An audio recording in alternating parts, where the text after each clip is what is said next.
todos. ¿no? Sí, ¿Ah? hacemos el break y regresamos. Ya, ok. A ver, entonces, creo que comenzamos con, a ver, ya, ok. Sí, se ha grabado, ya. Entonces, ponemos ya la segunda parte. Solo nos faltó ahí en la parte de cetoacidosis y estado hiperosmolar, las consecuencias del tratamiento, que generalmente hay que evitar el edema cerebral, o sea, que es mucha hidratación. La hipoglicemia es el otro punto, y problemas de no compensación de los factores precipitantes. Veamos.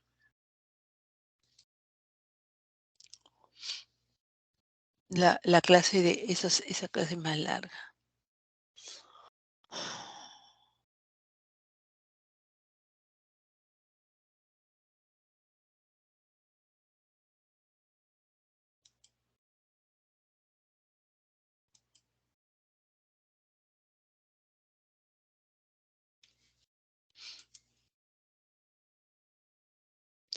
Aquí cómo compartimos. Al costado del micrófono, doctora, dice comparte. Ahí puede Ah, compartir contenido. Al costado a ver, de micrófono, en la parte de arriba, sale un rectángulo es con una flecha hacia arriba. Dice abajo comparte y ahí puede compartir. micrófono, a ver, compartir.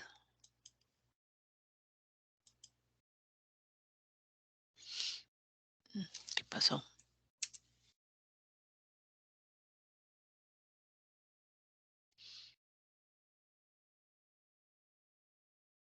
No, estaba abriendo.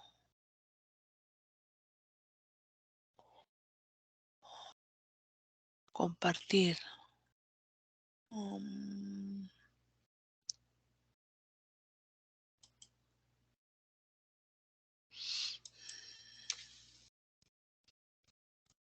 pero no abre el archivo. Antes estaba abriendo. Ay,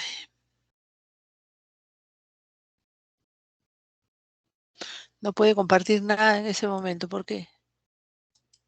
No sé, yo no la he actualizado. Recién la actualizo. Doctora, no sé si desea que yo comparta su PPT Sí, sí, sí. y A ya ver, me sí. dice si lo pasa nomás. ¿Cómo te lo paso? Ya. Ah, no son los que están en el aula virtual, doctora. ¿Ah? En el aula virtual, En el aula virtual está, sí. ajá. Seguimos con el de complicaciones agudas de crisis hiperglicémica, cetoacidosis diabética, con la semana 44. Oye, ¿qué tienen en la pantalla? Hola. Ay, En la Dios. pantalla. Sí. ¿Tienen diabetes mellitus tratamiento? Ah, ¿quiere que ponga el de tratamiento? Sí, lo que pasa es que yo lo tengo acá. ¿Ustedes lo ven? Ya. No. No, no lo podemos ver, pero ahorita lo comparto yo, doctora, para que usted Ya, pueda si, hablar. si quieres terminamos. Sí, a ver, comencemos con esto y después terminamos con el otro, a ver cuánto nos alcanza, porque ya 20 y 51. A ver, Ya, entonces, doctora. Ahorita lo comparto. A ver, espera un momento. Tratamiento. ¿Puede ver mi pantalla, doctora? sí, acá soy yo, sí. No, mi pantalla, ¿la puede ver? Antoinette, no. Acá Mm, veo a todos. Ahí, Ya, sí, ya, listo, doctora. Voy a poner en grande.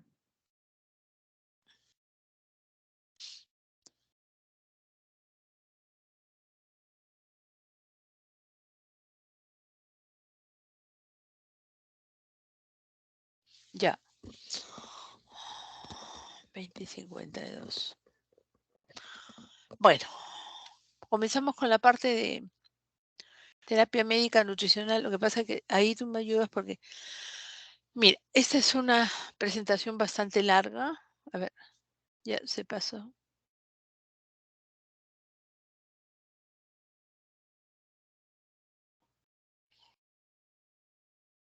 Eso es lo malo que tiene el Teams. Sale más chiquito y pero el otro no sabía que era un Zoom de, si no hubiese programado un Zoom de la universidad que tienes más tiempo.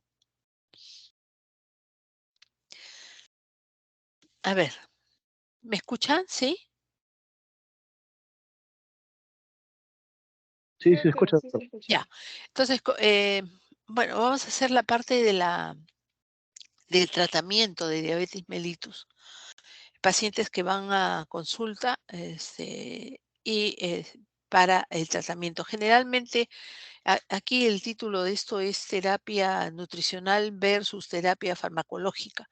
En realidad, la terapia médica nutricional va junto con la terapia farmacológica.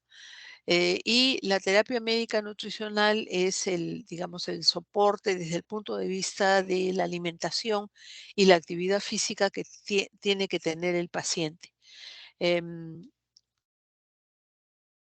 bien, aquí, no sé si no, 53, pasa a la siguiente, a ver, bueno, yo no puedo hacer mucho acá. La parte de médica nutricional, ah, ¿puedes pasar a la siguiente? Hola. Estas son las metas para, bueno, yo muevo por uso el puntero porque no. Uno es lograr niveles de glicemia en el rango normal. Y lo otro importante es prevenir y reducir el riesgo de complicaciones y las complicaciones cardiovasculares. Por lo tanto, se va a hacer una evaluación del paciente no solamente desde el punto de vista de su glicemia, sino también el perfil lipídico, las lipoproteínas, para reducir el riesgo de enfermedad macrovascular, que es lo que habló el doctor Arbañil ayer, y evaluar también lo referente a presión arterial y posibilidades de problema cardiovascular, fundamentalmente infarto de miocardio. La siguiente, pasa a la siguiente. Y también lo otro importante es lo del pie diabético, la evaluación de miembros inferiores y lesiones que pueda tener. Desde el punto de vista de las metas de la terapia médica nutricional en sí, están las que les comentaba. En el caso de que existiera obesidad, bajar el peso del paciente, corregir la dislipidemia con lo que comentaba el doctor Albañil, uso de fármacos, ¿no? Específicamente para bajar colesterol y para mejorar HDL colesterol y bajar LDL colesterol, porque el LDL colesterol es el problema principal. Esas moléculas pequeñas de colesterol que van a causar el problema de dislipidemia. Y también está el uso de fibratos, los fenofibratos o el uso del genfibrosilo. Controlar presión arterial, eso también es el punto, y evaluar lo que es nefropatía, retinopatía y neuropatía, que son las que se llamaban complicaciones a largo plazo, manifestaciones crónicas de la diabetes, pero que en realidad viene con la enfermedad y que el punto genético es interesante discutirlo y evaluarlo, porque hay pacientes que hacen el problema de nefropatía rápidamente y de retinopatía, y algunos solamente quedan en neuropatía o algunos no hacen unas manifestaciones tan extensas desde el punto de vista de las complicaciones. Y esto es la parte genética importante. La siguiente pasamos, 20 y 56. La siguiente, Antonio, la siguiente para avanzar. Me da ganas de avanzar hasta la insulinoterapia que me avisan cuando hacen el break. ¿Me escuchan? ¿Sí? Sí, doctora, sí Sí. se le escucha. A ver, pasa la siguiente, Antonio.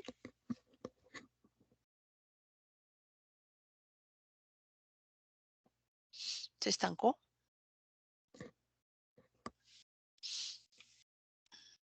¿Puedes pasar la que sigue? Sí, pues ese es un lío de Teams. El Teams no te ayuda mucho. 20 y 57, ya tienen que entrar a su test. ¿Cuánto tiempo se demora su test? 15 minutos, doctora. ¿Ah? 15 minutos. 15 minutos.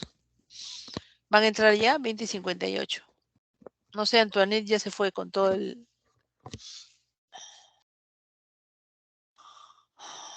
¿Cómo puedo compartir yo acá?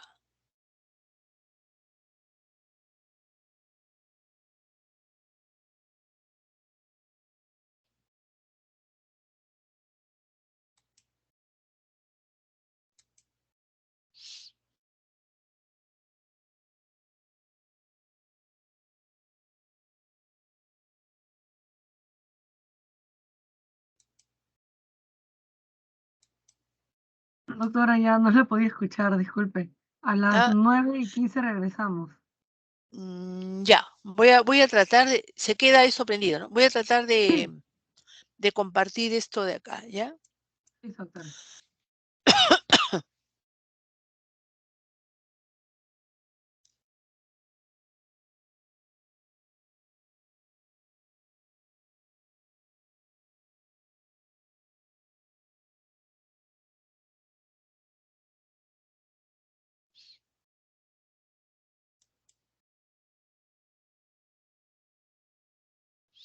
¿Cómo puedes compartir esto?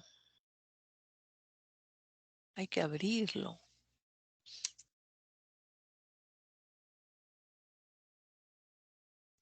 Sí, doctora, hay que abrirlo. Arriba se va a compartir. Es por A ver, ventana. O si no, abajito salen los power, o sea, si sigue bajando en compartir contenido, le va a salir un espacio donde dice PowerPoint Live, que son ya, a mí me son el salió... PowerPoint que está en su OneDrive y de ahí lo puede compartir de frente. Creo que lo que puedo hacer es, a ver, espera un momento. Espérate, lo estoy poniendo del bendito Invocana, del bendito... Está pero no lo estoy compartiendo. PowerPoint. Entonces lo achico.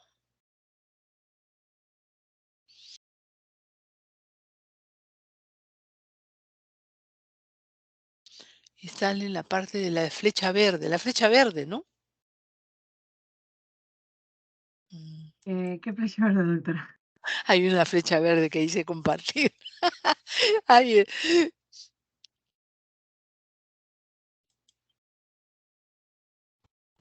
por eso siempre prefiero el Zoom.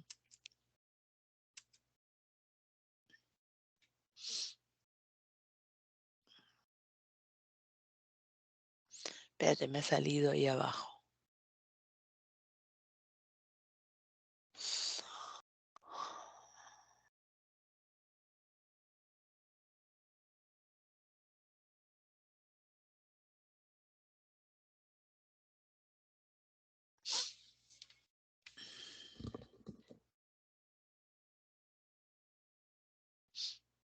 A ver, doctora, yo estoy compartiendo ahorita, no sé si puede verlo. Lo que puede hacer es tomar usted el control del PowerPoint que yo tengo y usted pasar las diapositivas. No sé si abajito le sale tomar control ¿Abajo de dónde? A ver. de la diapositiva que estoy compartiendo. Acá hay una diapositiva, pero no es... Esta es la que yo he maximizar. Esa es la mía. Ya, entonces, lo que tú sacas... Espérate un ratito. Entonces, si lo saco esto de aquí, me queda solamente lo Invocana. Lo saco de acá. Ya, ajá. Acá está índice o terapia de contenidos, ¿no? Ya, Antoinette, sí. Entonces, uy, pero tienes que ir a tu paso. Sí, sí, lo estoy dando mientras le estoy ayudando, doctora.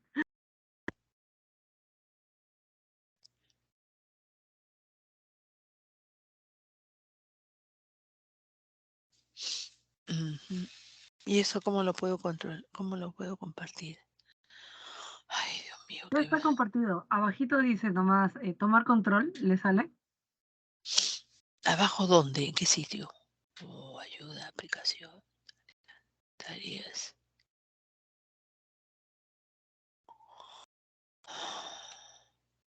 Controlar. Ahí arriba. Sí, correcto. Y usted va a controlar la diapositiva ahora en vez de yo. Listo, doctora. Ya puede Ahí. usted moverlo. Sí, ya Ya. está usted moviéndolo. Ya. Entonces esto de acá y aquí puedo ir avanzando. Se ve chiquitito. Para nosotros se ve todo completo. Ya. Eso ya lo... Porque lo importante aquí también es la parte de insulina.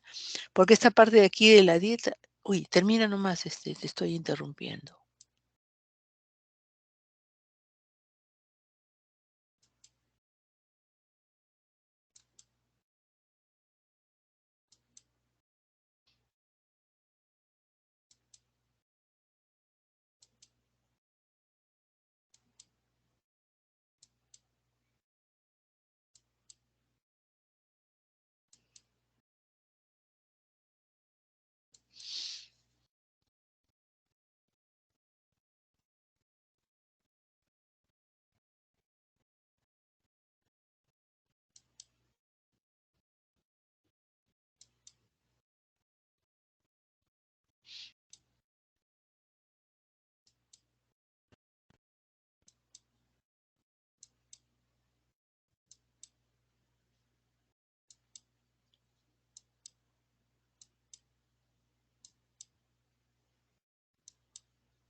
Ya, ustedes me avisan.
Me avisan cuando terminan su prueba. Doctora, justo la acabamos de acabar ahorita. Ya. Entonces, reiniciamos. Ven la Sí, pantalla, ¿no? doctor, Yo se lo ve. veo chiquito, pero ahí va. Bueno, Sí, lo vemos. sí. Y se ve completo. Ajá, la parte de historia clínica, sí. Bueno, hemos dicho de la parte de nutrición y lo que hay en nutrición es específicamente la cantidad de calorías, hay diferentes tipos de dietas, hay las pirámides nutricionales que se pueden utilizar para hacer una dieta aceptable y que tal vez lo que ha quedado último es el plato inteligente, que es prácticamente repartir un plato en la mitad y la cuarta parte, una de las mitades, poniendo lo que es proteínas, hidratos de carbono y la parte de verduras en lo que es todo vegetariano en el otro extremo y dar preferencia tal vez a la dieta mediterránea, que es la dieta que utiliza más tipos de grasas monoinsaturadas, y con la finalidad de mantener y prevenir lo que es dislipidemias, hipertensión, bajar de peso cuando hay obesidad y mantener un peso adecuado, ¿no? El otro punto es lo que se refiere a los ejercicios, a la actividad física, y ahí está el slide que hay que sacar una buena historia clínica, ver si el paciente puede hacer un determinado tipo de ejercicio y qué tipo de ejercicios. Generalmente lo que recomiendan es solo caminar inicialmente y un tiempo determinado.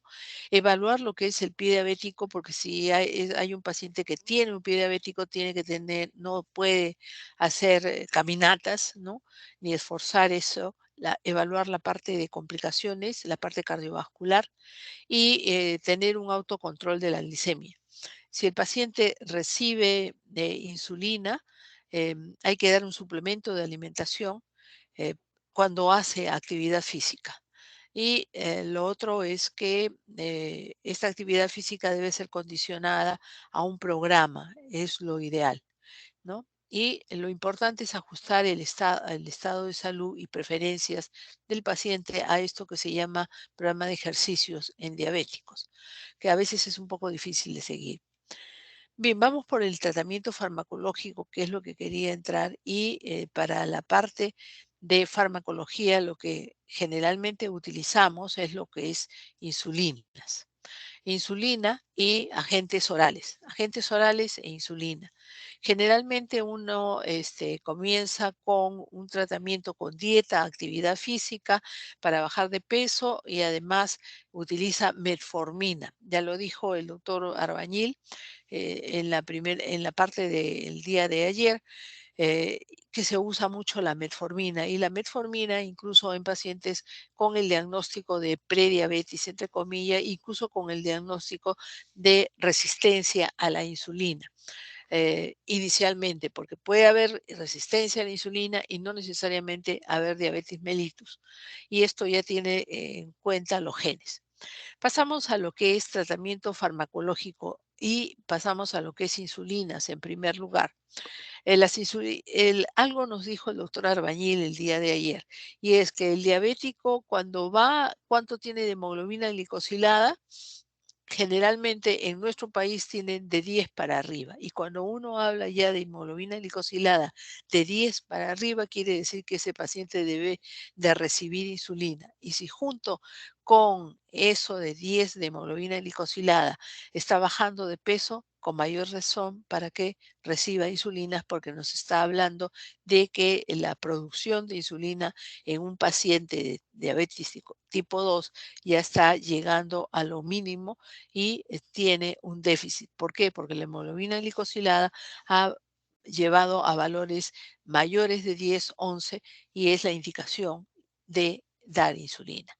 Entonces, cuando no se alcanza el control con antidiabéticos orales y lo está tomando, o en combinación, y en momentos de diagnóstico de si la hiperglicemia es severa. Y por supuesto, en momentos en la cual no solamente de diagnóstico, sino en los casos de crisis hiperglicémica, lo que nosotros vamos a utilizar va a ser insulina. Insulina, ¿y de qué tipo? La insulina de tipo insulina humana o análogos de insulina. Generalmente usamos según la farmacocinética, la insulina rápida, que pueden ser prandiales. Hay rápidas, que es la cristalina. Hay intermedias, que es la NPH. Prolongadas, o sea, que son las basales, la glargina. Hay premezclas también, o sea, con insulina de acción rápida, insulina de acción intermedia, o sea, NPH con cristalina combinadas. Hay una insulinas de acción ultra rápida, más rápidas que la insulina cristalina, que es la insulina Lispro, Aspar o glucina. Generalmente es la Lispro.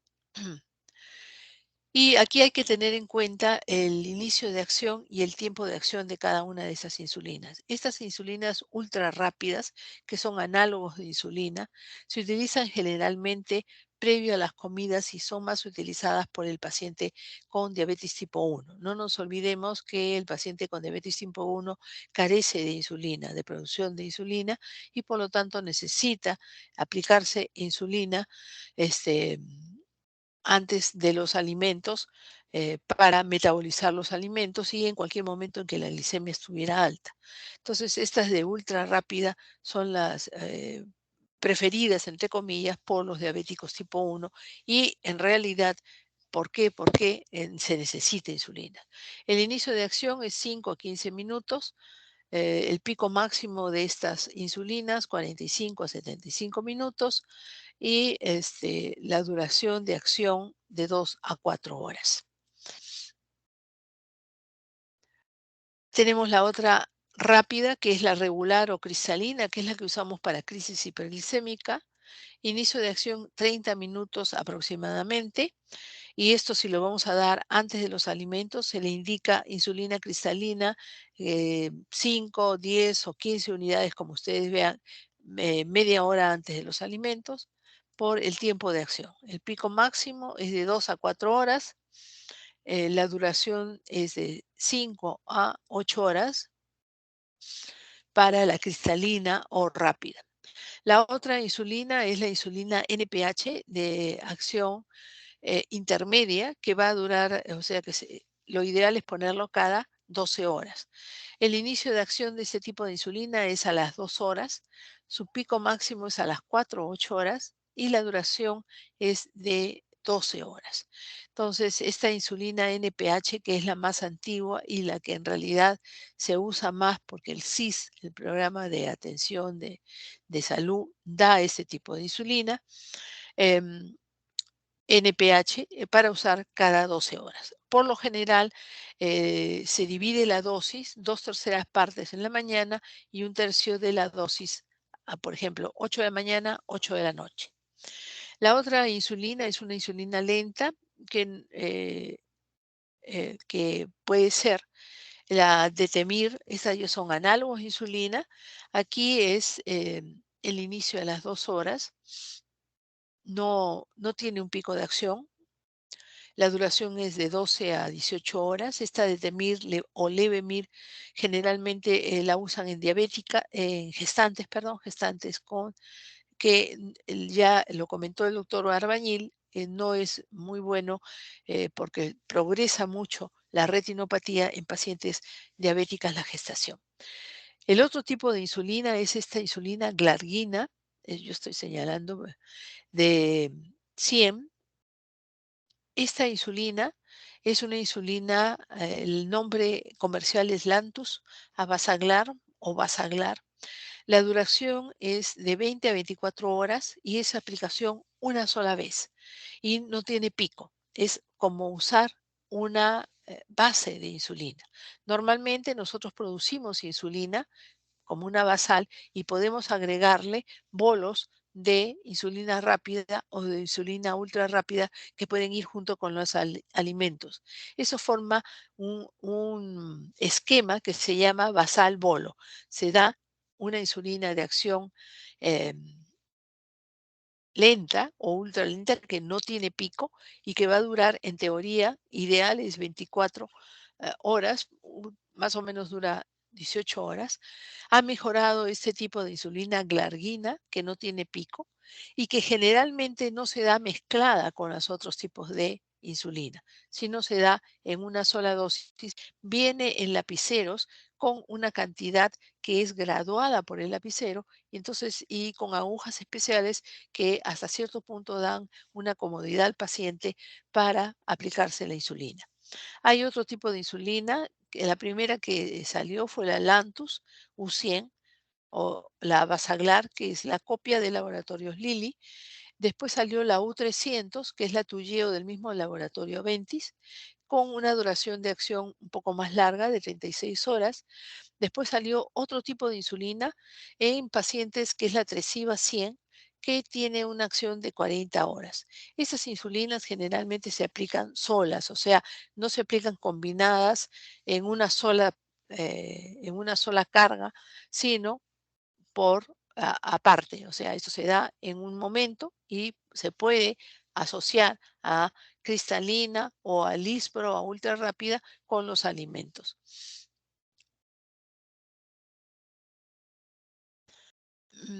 Las mezclas que a algunos colegas no les gusta mucho usar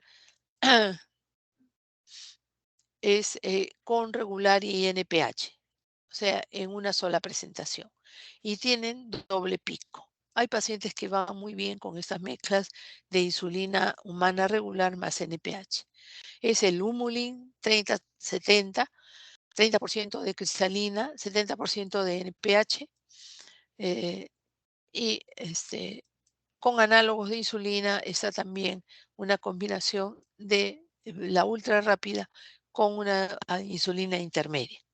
Tiene dos picos de acciones por en sí, por la misma, un pico doble y una duración de acción más larga.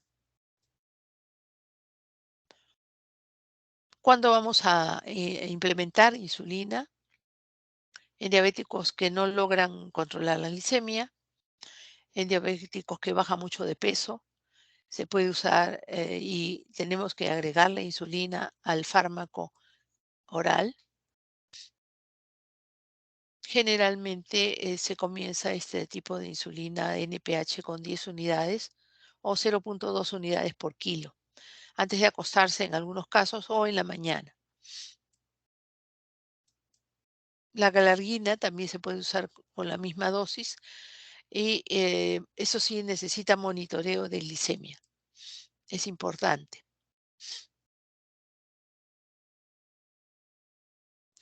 Generalmente, si damos insulina, podemos dar como agente oral metformina, pero ideal no es dar un agente de tipo sulfonilurias.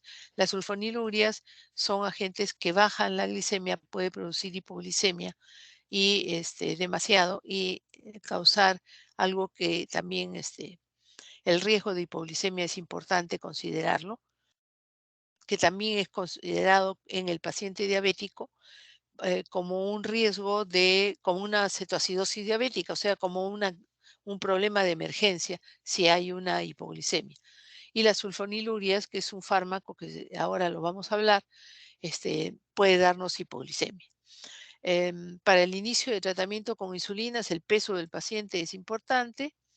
Efectos secundarios, evitar la hipoglicemia.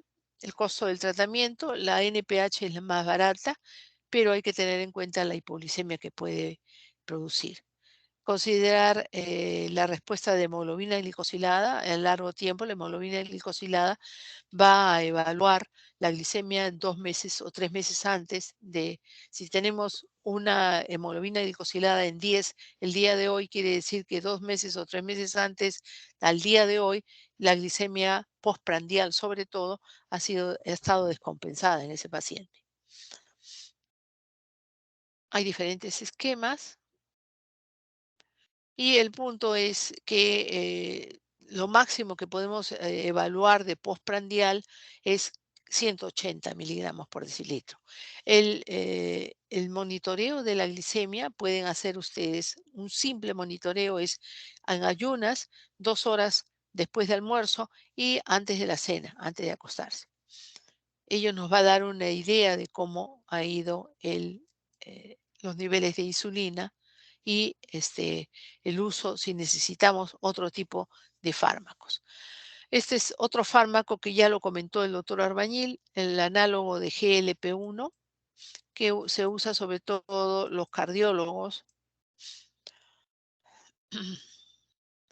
para el uso de insulinas. Todos los pacientes con diabetes mellitus tipo 1 deben usar insulina y muchos de los pacientes con diabetes tipo 2. Ante el fracaso de los agentes orales, podemos usar una combinación que puede ir mezclada la insulina con los agentes orales, sobre todo metformina. Bien, pasamos a las medicaciones orales. Esto es bastante largo. Las biguanidas, que es el uso de la metformina, que se usa incluso para diferentes tipos de patologías, se usa para dislipidemias también, o sea, controla lípidos, no de preferencia, ¿no? Sino son las estatinas, que ya lo comentó el doctor Arbañil. Disminuye la producción hepática de glucosa, tiene múltiples mecanismos que dan ventajas del uso de metformina, baja de peso y el costo no es tan alto, es uno de los medicamentos más cómodos. En teoría no produce hipoglicemia, pero hay un 2.5 de pacientes, según un ensayo, que sí produjo hipoglicemia la metformina. Los efectos adversos son sobre todo los relacionados con la parte gastrointestinal y controlar los pacientes que tienen problema renal, ¿no? El uso de metformina, las biguanidas. Hay otro tipo de fármacos que han salido, que es la canaglifosina, que estos son la dapaglifosina, la empaglifosina y lo que tenemos en nuestro mercado es dapaglifosina y empaglifosina. La canaglifosina es preferible, se quitó del mercado porque está contraindicada en pacientes que utilizan, que tienen pie diabético por el compromiso que puede ocasionar al pie diabético, perdón por la interrupción. Bloquean la reabsorción de glucosa por el riñón. Esto es lo que comentó el doctor Arbañil, ¿no? Los inhibidores de la SGLT2. Y el diabético tiene mayor cantidad de receptores de este tipo de SGLT2 y por lo tanto hace que la glucosa se reabsorba por el riñón y por lo tanto aumenta más la glicemia. Los inhibidores de del cotransportador de SGLT2 va a actuar a nivel del túbulo, del glomérulo y va a, a impedir que se reabsorba la glicemia, la glucosa. Pero sin embargo tiene sus desventajas y es las infecciones genitales, las infecciones urinarias, em, porque va a incrementar la glicemia, ¿no? O sea, la pérdida de glucosa por la orina. Y la canaglifosina ha sido retirada del mercado por el problema de amputaciones y de ninguna manera utilizarlo en pacientes con pie diabético. El costo es un poco alto, se da por vía oral y hay que tener mucho cuidado con que puede producir también cetoacidosis diabética, estado de cetoacidosis euglicémica. Los otros fármacos son los inhibidores de la DPP4, que sí se usa bastante, sobre todo la sitagliptina, la vildagliptina, son los dos que aparecieron en nuestro mercado. La sitagliptina primero, depende de glucosa, aumenta la secreción de insulina, o sea, actúa muy parecido a una sulfoniluria. La sasagliptina no hay en nuestro mercado y la linagliptina se puede utilizar en pacientes que tienen problema renal y problema hepático, mientras que las otras tienen cierta cierto control, sobre todo si hay problema renal. Tanto sitaglitina como vildagliptina, los menciono, es lo que tenemos en nuestro mercado. Em, Aquí disminuye la secreción de glucagón, esto lo habló el doctor, y en teoría no producen hipoglicemia. Pero ustedes cuando tengan un paciente diabético siempre pídanle monitoreo de glucosa. Por más que la droga que esté tomando no produzca hipoglicemia, en algunos casos sí la produce. Y hay que evaluar eso bien, sobre todo si no ingiere alimentos, ¿no? Entonces, no es tan fácil decir no produce y lo dejamos así alegremente, ¿no? Bien, estos son los inhibidores de la DPP4, que el costo es alto en Estados Unidos, aquí también. Sin embargo, hay pacientes que sí, a pesar del costo alto, tratan de mantener el fármaco. Es un fármaco que se utiliza combinado con la metformina y no hay en medicamentos básicos. Eso es la otra cosa. Lo que sí hay en medicamentos básicos son las sulfonilurias, que fueron las primeras que, bueno, la que se encontró al usarlas en infecciones por las sulfas y que bajaban la glicemia. Entonces, eh, sacaron las sulfonilurias, que actualmente lo que hay es glibenclamida, la glipizida y la glimepirida, que es una sulfoniluria de segunda generación, aumenta la secreción de insulina, por lo tanto va a responder en pacientes que tengan insulina, que tengan una reserva de insulina, entonces me estoy refiriendo a diabetes tipo 2. Teoría no debe de responder en pacientes con diabetes tipo 1 porque no tienen producción de insulina. El problema de las sulfonilurias es la hipoglicemia y no tienen mucho, o sea, hay mayor riesgo cardiovascular. Las glimepiridas, o sea, las de segunda generación, superaron hasta cierto punto este aspecto de la parte de riesgo cardiovascular. Otros fármacos son las tiazolinedionas, que es la pioglitazona, que inicialmente salieron con un gran boom en el mercado, pero que produjo un problema a nivel de cardiovascular y además a nivel de edema.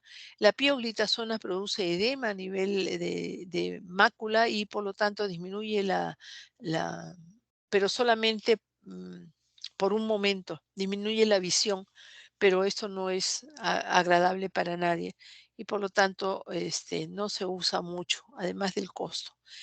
El edema macular es el efecto adverso. Edema de miembros inferiores también. Aquí tenemos a los GLP-1, que son los agonistas del receptor de glucagón. Esto es por vía parenteral y que lo que produce es una disminución de la secreción de glucagón, aumentan la saciedad y por lo tanto disminuyen el apetito, pero inicialmente producen náuseas y vómitos y los problemas gastrointestinales limitan el uso de este fármaco, que los cardiólogos lo dan porque baja de peso y controla presión arterial, igual que los SGLT2, el agonista del receptor de GLP-1, esto es por vía parenteral. Han sacado uno de acción retardada y que tiene ventajas sobre todo desde el punto de vista cardiovascular. Pero las desventajas es el efecto gastrointestinal, las náuseas, vómitos y el problema gástrico. Bien, aquí está, bueno, un poco apiñado, este es lo que yo lo separé un poco. Desde el punto de vista cardiovascular, en las últimas guías han sacado el uso de los GLP-1 junto con agentes orales, sobre todo de tipo metformina, no con sulfonilurias, y el uso de los SGLT2 que también son utilizados en insuficiencia cardíaca congestiva. Causan hipotensión y baja de peso también, no mucho, pero les dan un sitial para la parte de insuficiencia cardíaca congestiva. Son muy usados por la parte de los cardiólogos en pacientes con diabetes mellitus y ese es un punto de preferencia. Fundamentalmente en nuestro medio seguimos utilizando la metformina y podemos utilizar estos otros fármacos combinados y la combinación con insulina desde el punto de vista de tratamiento. Bien, no sé si hay alguna pregunta, lo he pasado un poco los saltos y brincos, es un poco larga la presentación y mm, nos quedamos ahí, retroceder. Bien, a ver, ¿se han dormido? Seguro que se han dormido. No, doctora, no ¿No? hay ninguna duda Están de mi despertando, parte. están despertando. Ya, no sé si hay, a ver, dejar de compartir. Aquí, dejar de presentar, dejar de presentar. Ya. Bien, no sé si tienen alguna pregunta. Sé que ha quedado un poco incompleta la primera parte, pero es solamente los efectos adversos del tratamiento en cuanto a cetoacidosis diabética y estado hiperosmolar hiperglicémico. Puntos importantes, la meta es tratar de que el paciente mejore en 24 a 48 horas y si hay compromiso del sensorio y un estado hiperosmolar hiperglicémico, tratar de mejorar esa parte neurológica. Los pacientes adultos mayores son los que más hacen estado hiperosmolar hiperglicémico y por lo tanto la mortalidad es mayor que en cetoacidosis diabética. Hay que cuidar mucho el edema cerebral y la parte cardiovascular. Y si el paciente no tiene además otra patología, porque muchos pacientes diabéticos son también hipotiroideos y el hipotiroideo tiende a ser también complicaciones, sobre todo desde el punto de vista cardiovascular. Y en cuanto al tratamiento de diabetes mellitus, la dieta y la actividad física es importante dependiendo de la capacidad del paciente de hacer actividad física y qué tipo de actividad física. Y hay muchos estudios que con dieta y actividad física se ha controlado la glicemia, pero la metformina es la reina todavía del mercado en cuanto a tratamiento, por lo menos en nuestro medio. Por los costos, no es muy costosa, se distribuye por el CIS y tiene acción a nivel de diferentes órganos y controla también lípidos. También la utilizan en ovario poliquístico y tengan ustedes en cuenta que ello está relacionado con eh, síndrome metabólico y riesgo cardiovascular. Y que los cardiólogos prácticamente han tomado el liderazgo del tratamiento de diabéticos, sobre todo por la parte cardiovascular que es la comprometida en ellos. Bien, no sé si hay preguntas. Yo les agradezco mucho a ustedes que hayan tenido la gentileza de acompañarme en esta sesión un poco especialmente quebrada, pero estamos con estos dos temas y ya nos estaremos viendo el lunes, Dios mediante. Eh, tengo bastante, pero creo que les voy a presentar casos clínicos en lo que pueda y punto, porque es bastante los temas que hay que ver para este lunes. Vamos a ver si el doctor Arbañil se demora un poquito menos. No sé si hay alguna pregunta, por favor. Doctora, tengo una consulta. Sí. ¿Cuándo podríamos indicar nosotros, más que nada como médicos generales, qué es lo que vamos a salir? Un tratamiento doble de diabetes mellitus 2, por ejemplo, es, con dos tipos de medicamentos, si es que estamos en nuestro pueblito, o simplemente tendríamos que indicar monoterapia con metformina. No, se puede dar dos tipos de tratamiento, sulfonilurias, o sea, lo que tenemos a la mano, ¿no? Sulfonilurias y metformina. O sea, la base es dieta. Si se puede, la dieta en lo posible, bajarlo de peso si está obeso. Si hay dislipidemia, darle estatinas, ¿ya? Si hay trigliceridemia, dale genfibrosido o fenofibrato. Fenofibrato lo considero más adecuado, pero todo depende mucho de la posibilidad económica del paciente y evaluar la parte cardiovascular. Si con metformina no me da efecto, ¿cuál es la dosis de metformina que puedo yo utilizar? Generalmente vienen en 500 miligramos, en 850, en 750 miligramos. y se da después de los alimentos. ¿Por qué? Porque regula la glucosa postprandial. La glucosa postprandial es la que nos va a elevar la hemoglobina glicosilada. Va a ser el parámetro de hemoglobina glicosilada, nos va a decir que la glucosa postprandial se ha ido más allá de 200.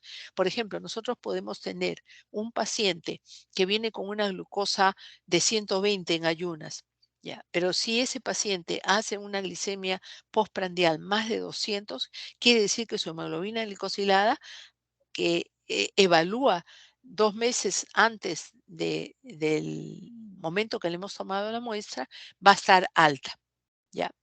Y si nosotros recibimos un paciente que tiene una hemoglobina glicosilada por arriba de 10 o en 10, que está tomando agentes orales tipo metformina, que está bajando de peso porque la metformina lo baja de peso también, pero tiene una hemoglobina glicosilada por arriba de 10 y tiene una glucosa que se pasa de 200 en 300 o en 400, quiere decir que ese paciente tenemos que ponerle insulina, insulinoterapia.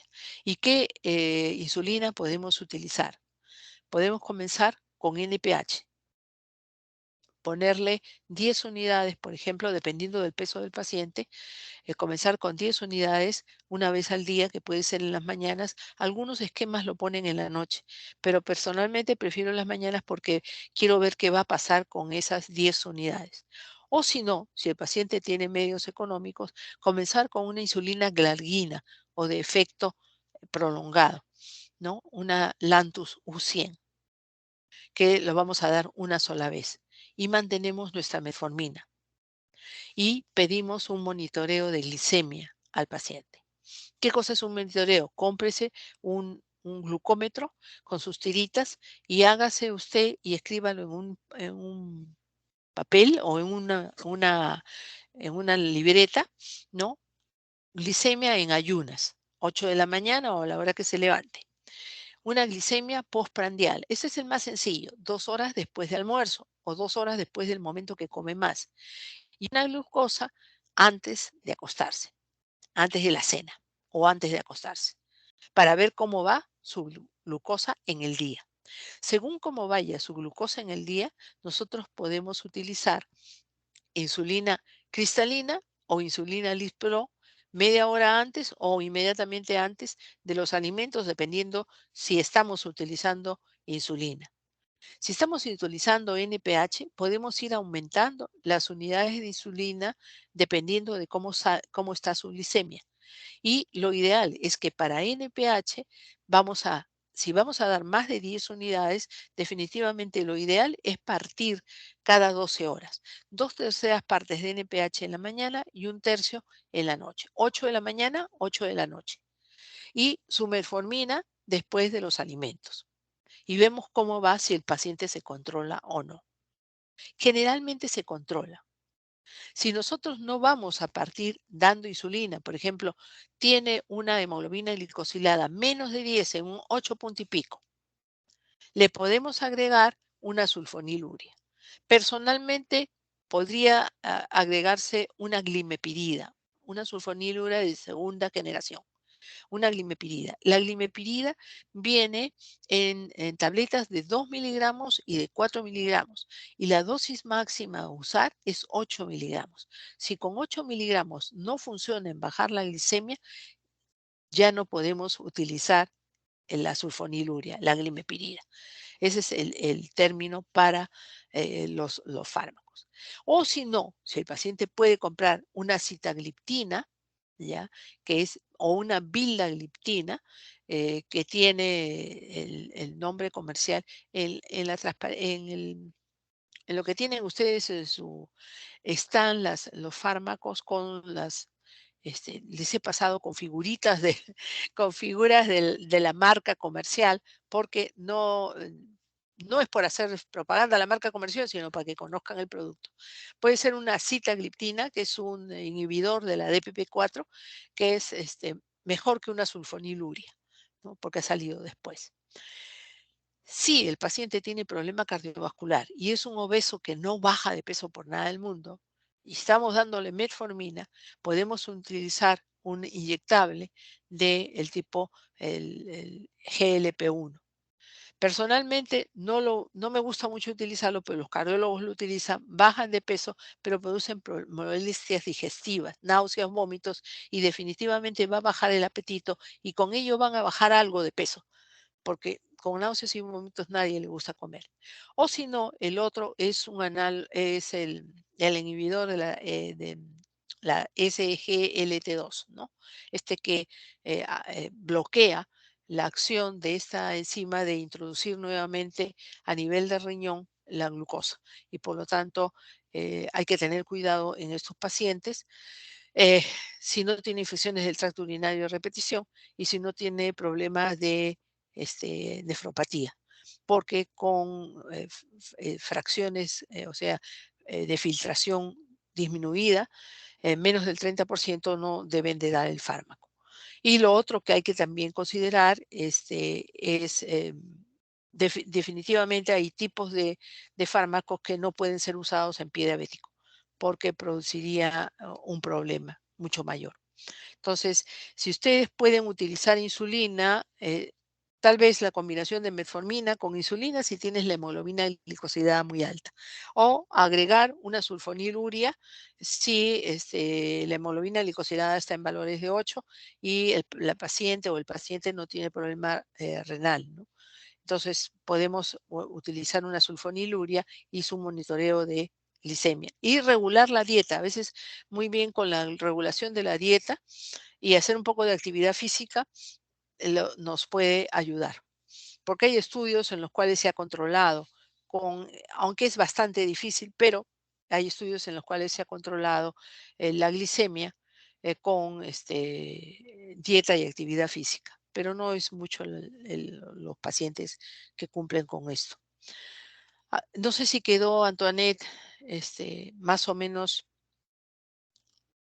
contestada la pregunta. Sí, sí, doctora. Muchas. Y doctora, una última pregunta ya, ¿verdad? Sí, Eh, me he ¿Cree extendido que, mucho. Sí.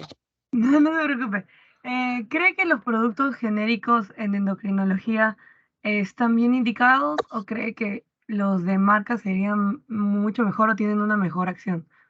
No, la indicación de productos genéricos debería darse en los productos genéricos. ¿Por qué? Porque, por ejemplo, si tú atiendes en un hospital y el paciente tiene CIS, ¿ya? Y los productos que hay es la glibenclamida y la metformina. Y entonces, los productos genéricos no son malos. La cuestión es cómo lo usas y que exista en el CIS. Entonces, los productos genéricos, si los puedes usar, no caen mal. Ha mejorado mucho la metformina porque le han puesto cubierta entérica. Entonces, sí se puede usar, sí pueden usar. Y además, la parte económica es importante. Es importante porque si no hay el fármaco y no hay parte económica, no van a poder comprar un producto caro. Ese es el problema por ejemplo, las SGLT2, ¿no? O los otros fármacos que son inyectables. Todo depende mucho del poder adquisitivo. Los productos genéricos tienen que ser buenos, deben ser buenos, tienen que ser buenos y controlan la glicemia. Y sí lo puedes, salvo que haya una contraindicación para no utilizar sulfonilurias, ¿no? La glibenclamida, por ejemplo, porque ha causado hipoglicemia. En tal caso puedes pasar a glimepirida, que también debe de estar en los productos genéricos del CIS. La cuestión es que a veces no hay lo que debe haber. Y eso ya es una cuestión de gestión de la misma entidad de salud. Pero sí, de usarlo sí, no mandarte a darles productos de costo, probablemente tienen una mayor acción, pero el costo también es importante. Sobre todo si trabajas en hospitales, ¿no? Ahora, la consulta privada eso ya se maneja, lo manejan distinto, pero lo ideal es utilizar los productos genéricos. Puede ser que como yo siempre he estado trabajando en salud, en el OAISA, mi costumbre es dar productos genéricos. ¿Ya? en todo caso, algunos pacientes sí pueden comprar productos de marca. Si lo pueden Muchas comprar, gracias, doctora. lo puedes dar, Sí, pero muchas gracias. si tienes, y la gran mayoría son del CIS, y el paciente te va a pedir el medicamento que se lo den gratuito. O sea, no vas a poder abstenerte de darle el producto y le puedes dar el producto. Si hay en la farmacia, y eso es una cuestión de gestión del hospital o de la posta, en fin. ¿Alguna otra pregunta? Doctora, sí, Sí. disculpe. Usted mencionó que los inhibidores de la DPP4 se usaban más en diabetes mellitus 1 o 2. No, en diabetes mellitus tipo 2, porque en inhibidor de la DPP4, que es un buen fármaco, tiene una acción muy similar a sulfonilurias, porque estimula o sea, dependen de insulina. Entonces, estimulas la insulina que presenta, o sea, el paciente. El diabético tipo 2 tiene insulina, tiene reserva de insulina, mientras que el diabético tipo 1 no tiene producción de insulina. Entonces necesita insulina dentro de su tratamiento. El diabético tipo 2 sí tiene producción de insulina, pero esa insulina no tiene la calidad ni la capacidad tan buena de que la glicemia la controle. Entonces, si tú puedes usar, o sea, vas a usar DPP4 en pacientes con diabetes tipo 2, no en diabéticos tipo 1. En diabéticos tipo 1 la indicación es insulinoterapia, porque no tienen insulina, no producen insulina.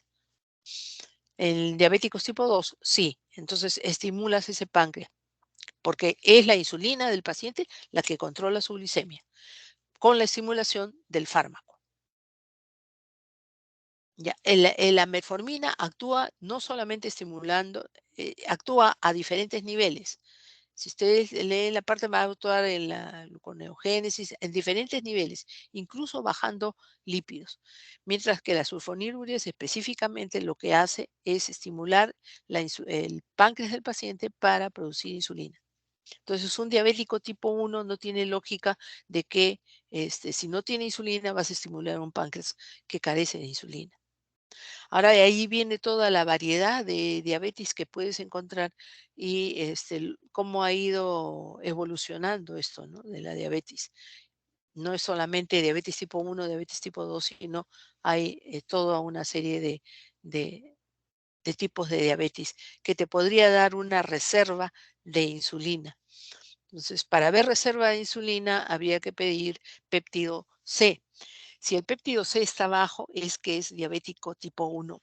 Y si es diabético tipo 1, tienes que utilizar insulina. No puedes utilizar algo que estimule la insulina de ese paciente porque no tiene la capacidad de producirla. El péptido C está bajo en pacientes con diabetes mellitus 1. Con diabetes tipo 1, sí.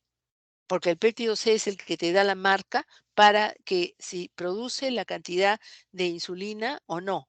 El péptido C prácticamente forma parte de la molécula de insulina. Entonces pides péptido C a ver cómo está. Si el péptido C está bajo, quiere decir que ese paciente no produce insulina. Y es un diabético tipo 1. Sí, doctora. ¿Sí? Sí, ¿Quedó claro eso? muchas gracias. Sí, quedó muy claro. Gracias. Por ejemplo, si tú tienes un paciente con diabetes tipo 2, ¿qué cosa le vas a pedir? Le vas a pedir lípidos, le vas a pedir creatinina, le vas a pedir su glucosa, le puedes pedir insulina, ya, pero sabes que es un diabético tipo 2. Si quieres le pides péptidos, es un obeso, ponte, ya, y es un diabético tipo 2, tiene la insulina alta, y si tiene la insulina alta, ¿para qué le vas a pedir péptido C? Ya no, ya. Pero si tú pides péptido C a un paciente y este péptido C está bajo, ese es un paciente con diabetes tipo 1 y que no produce insulina. Está además que le puedes pedir insulina si quieres, pero le pides péptido C y eso te va a dar la pauta, es un diabético tipo 1, necesita insulina. Diferente de un diabético obeso, de un diabético tipo 2. Ok, doctora, entonces, y para lo que son los inhibidores de la CGLT2, ¿se podría decir que son, digamos, el tratamiento de primera elección para lo que son afecciones cardiovasculares?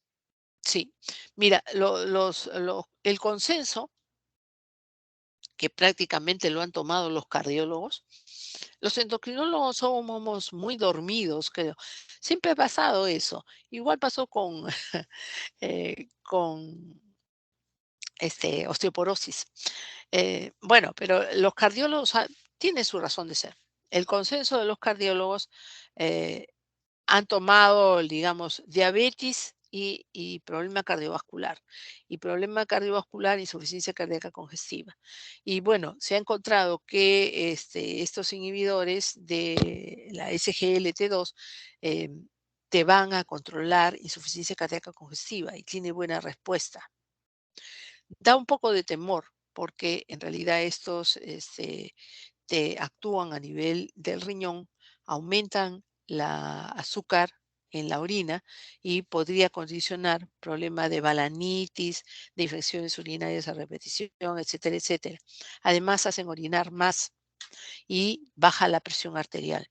Al bajar la presión arterial, los hipertensos con problema cardiovascular son beneficiados porque bajan la presión arterial.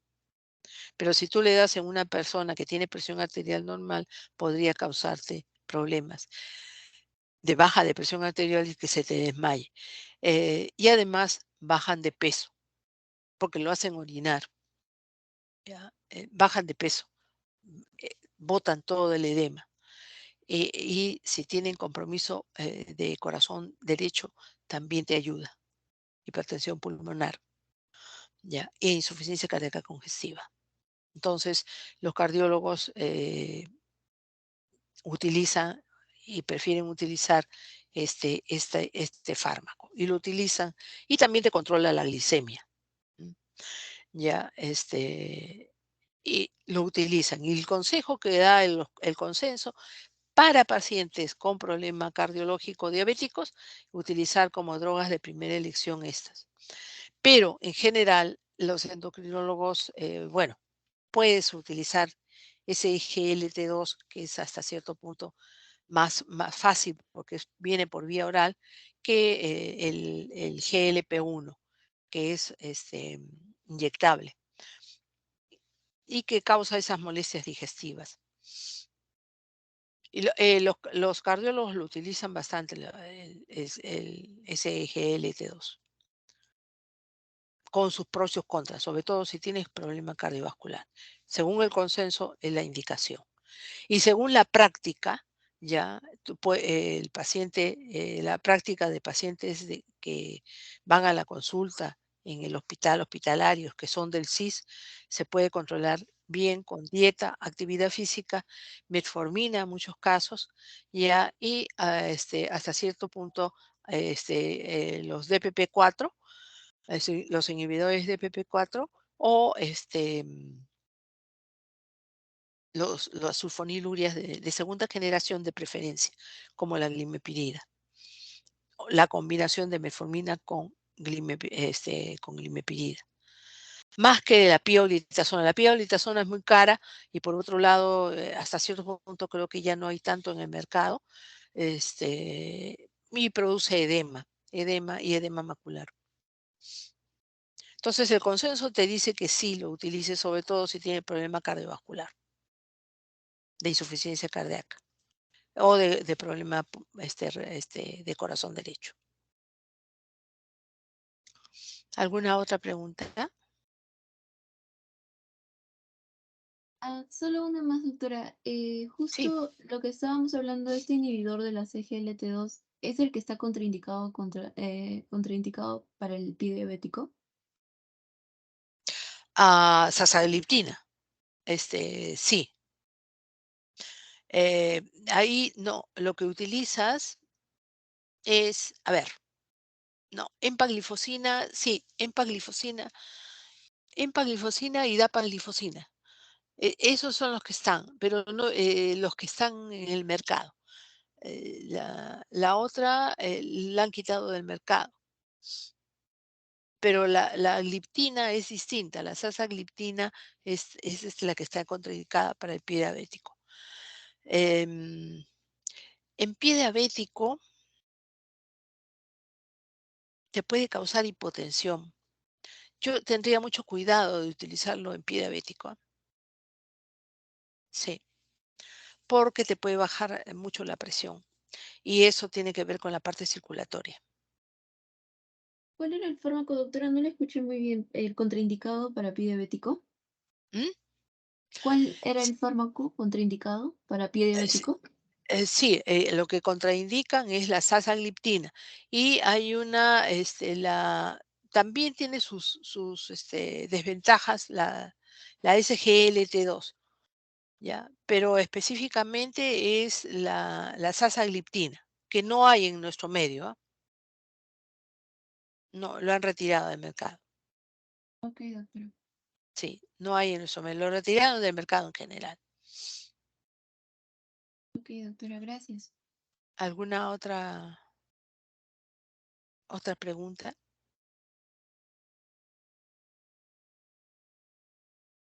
De mi parte no, doctora. Ya.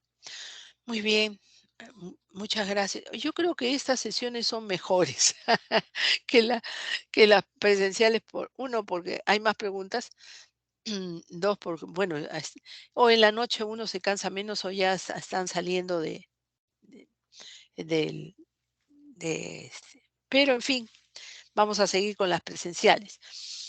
No sé cómo vamos a hacer, a lo mejor nos tenemos que poner en un Zoom para la próxima. Depende cuánto avance, voy a pasarles pacientes nomás, creo, con las diferentes patologías. Vamos a ver cómo hacemos el lunes. Ya, muchas gracias nuevamente, jóvenes, y que tengan una buena noche. Muchas gracias, doctora. Buenas noches. Hasta luego. Gracias, doctora. Buenas Muchas noches. gracias, doctora. Chao, Buenas hasta noches. luego.